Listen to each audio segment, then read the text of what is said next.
Pemirsa, film-film Indonesia mulai memiliki tempat di kancah internasional. Namun pertanyaannya, sudahkah jaminan kesejahteraan hidup bagi para pemain film tanah air bisa dirasakan? Dan tepat di hari peringatan Persatuan Artis Film Indonesia atau PARFI, kita akan membahas bersama dengan Ketua Umum PARFI 56, Mbak Marcella Zalianty. Selamat pagi Mbak Marcella. Selamat pagi. Gimana kabarnya? Alhamdulillah baik. Kurang sehat aja tapi. Tapi baik ya? Ya baik, harus baik, kita bela-belain ke Metro TV. Iya Mbak Marcella, hari ini diperingati sebagai Hari PARFI sudah sejak 10 Maret 1956. Ya. Dan sekarang sudah tahun 2025. Sejauh ini perkembangannya seperti apa sih Mbak? Ya kalau perkembangan film sendiri tentu kita ketahui bersama ya, kita harus sambut secara bahagia karena pertumbuhan film, jumlah film maupun penonton film Indonesia sekarang mengalami kenaikan. Dan khususnya pasca pandemi ini yang kita semua sangat khawatir gitu ya, bahwa film itu adalah salah satu instrumen ekonomi kreatif yang terdampak sangat tinggi. Karena pada saat itu pekerja film ini kan kerja kolektif. Jadi kita tempatnya tidak bisa dibuka, tutup, terus kita film karena kita selalu bekerja dengan banyak kru gitu ya, semua tidak bisa dilaksanakan. Jadi film itu dampaknya luar biasa banget, tapi resiliensi pekerja film itu bisa kita lihat luar biasa juga gitu. Jadi ternyata sekarang dari jumlah penonton, ada film-film yang memperoleh jumlah penonton itu lebih tinggi daripada justru sebelum pandemi. Jadi ini salah satu fenomena yang luar biasa. Jadi kerinduan masyarakat terhadap film itu, film bioskop ya, di tengah tumbuhnya OTT dan segala macam yang kita khawatirkan, wah ini gimana nih nasib bioskop, pasti mungkin penontonnya akan berkurang karena sekarang semua orang prefer nonton di rumah, nonton di OTT, tetapi ternyata angka membuktikan penonton bioskop tetap punya antusiasme sendiri, tetap punya tempat sendiri karena jadi angka penonton bioskop itu terus naik. Nah tapi mungkin kalau kita bisa bilang tidak sebanding dengan dua hal ya, regenerasi aktor film sendiri itu terasa masih kurang gitu ya. Mungkin kalau nonton film lebih banyak mayoritas diisi dengan aktor yang kurang lebih masih sama. Artinya kita masih butuh regenerasi aktor, itu yang juga salah satu asosiasi seperti PARFI concern dan fokuskan. Kedua adalah kesejahteraan dan keselamatan kerja gitu ya. Artinya kesejahteraan itu sendiri kan sebetulnya mencakup begitu banyak hal. Mungkin kita bisa bilang aktor di Indonesia itu kalau sudah ada nama besar, insya Allah pasti sejahtera. Tetapi ini belum rata gitu, masih banyak juga yang terjadi. Seperti PARFI juga banyak sekali mengurus aktor-aktor gitu ya, senior yang sudah hari tuanya ketika sakit itu mengalami kesulitan dari sisi pengobatan dan lain sebagainya. Nah ini kan menunjukkan bahwa ketika masa jaya pada saat muda, tidak ada kesinambungan simpanan gitu ya pada masa tua, sehingga ketika tuanya harus sulit. Nah maka dari itu hal-hal seperti misalnya BPJS Ketenagakerjaan itu juga kita dorong.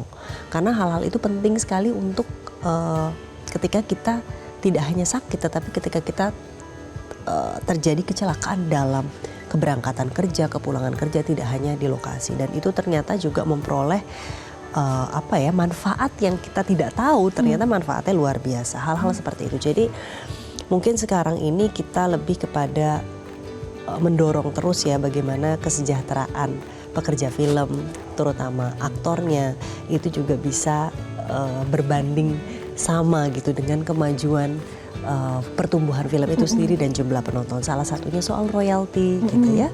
Terus kemudian juga kita juga pingin bagaimana aktor-aktor ini juga terus ada peningkatan kualitas acting, bagaimana aktor ini juga tidak hanya di Indonesia tapi bisa masuk ke kancah internasional. Hal-hal seperti itu yang rasanya mungkin masih jadi PR gitu. Ini banyak sebetulnya PR-nya Mbak Marcella. Tapi apakah hal seperti ini sudah pernah dikomunikasikan dengan stakeholder ataupun dengan pemerintah? Sebenarnya dengan pemerintah kita sudah, terutama mengenai jam kerja ya. Jam kerja ini juga menjadi perihal termasuk kesejahteraan. Kesejahteraan ini tidak hanya lingkup ekonomi, tetapi kesejahteraan itu kan juga bagaimana kita sehat, bagaimana kita sejahtera, bagaimana kita bahagia melakukan pekerjaan kita, kan seperti itu. Nah jam kerja ini mungkin masih belum menentu, kita pingin ada sebetulnya kesamaan jam kerja, which is 10 jam maksimal 12 jam kerja, yang menurut kami itu adalah manusiawi gitu ya. Karena kita percaya sekali ketika jam kerja itu cukup pasti aktor ini yang ada di depan layar itu tampil akan lebih prima gitu ya, dan semuanya akan bisa bekerja dengan lebih sehat. Tapi ini memang belum ditetapkan aturan secara baku karena memang ada salah satu sumber permasalahannya di sini adalah di Undang-Undang Ketenagakerjaan, aktor itu masuk dalam kategori buruh. Nah ini yang sebetulnya kita ingin ada perubahan bahwa bagaimana aktor itu bisa menjadi professionals gitu, sehingga ada ketentuan terkait jam kerja seperti itu. Nah itu pun saya percaya akan pasti mengurangi angka yang di ketuanya harus sakit dan lain sebagainya gitu akibat terlalu lelah gitu bekerja. Nah itu ada satu itu. Kedua soal royalti. Kemarin ini saya juga baru bicara dengan salah satu institusi internasional yang mana di beberapa negara itu sudah diberlakukan, ada undang-undangnya, ada Treaty of Law-nya gitu ya, dasar hukum, artinya ada dasar hukum terkait royalti. Saya tahu bahwa di sini masih sangat sulit. Kita juga tentu, saya juga produser gitu ya, saya juga mengerti posisi produser gitu. Artinya bagaimana memberlakukan soal royalti ini kan juga tidak mudah. Beda dengan industri musik, industri film ini kan masih terus tumbuh gitu ya, beda dengan industri lainnya gitu. Tapi mungkin royalti ini juga sudah bisa mulai kita bicarakan bagaimana ketemu titik yang baik, titik yang baik untuk kedua belah pihak juga gitu kan, yang fair gitu. Nah ini yang lagi juga kita cari gitu. Ini berarti sudah didorong ke pemerintah dan juga stakeholder. Nah untuk hari ini Mbak Marcella, apa sih harapannya? Ini kan sudah berjalan dari 1956 sampai 2025. Momentum di 2025 ini harapannya seperti apa? Harapan di 2025 ya untuk film Indonesia. Mudah-mudahan saya berharap film Indonesia tidak hanya menjadi tuan rumah di negerinya, tapi bagaimana film Indonesia suatu saat bisa masuk ajang penghargaan seperti Oscar.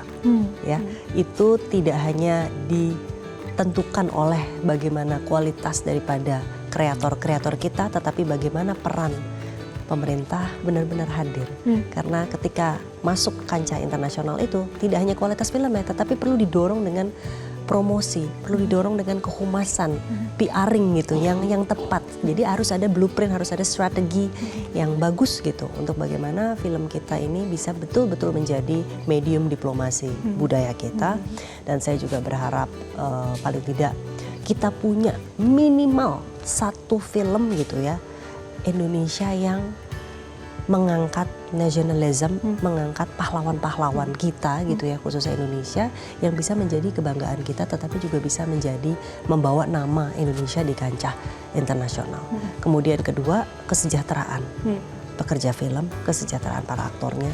Mudah-mudahan film ini juga ke depan bisa menjadi sebuah profesi, pekerjaan yang profesional, tetapi juga mensejahterakan para pelakunya. Terakhir Mbak, mau nanya, sebetulnya seberapa besar sih peluang film Indonesia ini untuk masuk ke kancah internasional? Kan udah banyak sekali progresnya yang terjadi. Seberapa besar sih untuk masuk ke kancah internasional? Seberapa besar ya? Mungkin chance-nya cukup besar menurut saya. Saya cukup optimis gitu kalau melihat pertumbuhan kreativitas daripada hasil yang diproduksi saat ini. Tetapi tentu pekerja film ini tidak bisa bergerak sendiri untuk bisa berada di sana, karena artinya kadang budget promosi itu kalau saya lihat mungkin habis optimal untuk meraih penonton di wilayah Indonesia gitu ya. Makanya perlu dukungan secara politik, tapi bukan politik dalam arti politik ya, artinya secara strategis sekali gitu loh, negara mendorong bahwa film ini adalah investasi kebudayaan, bahwa film ini adalah penting sekali, adalah sebuah aset bangsa gitu yang harus didorong, sepenting olahraga dan lainnya.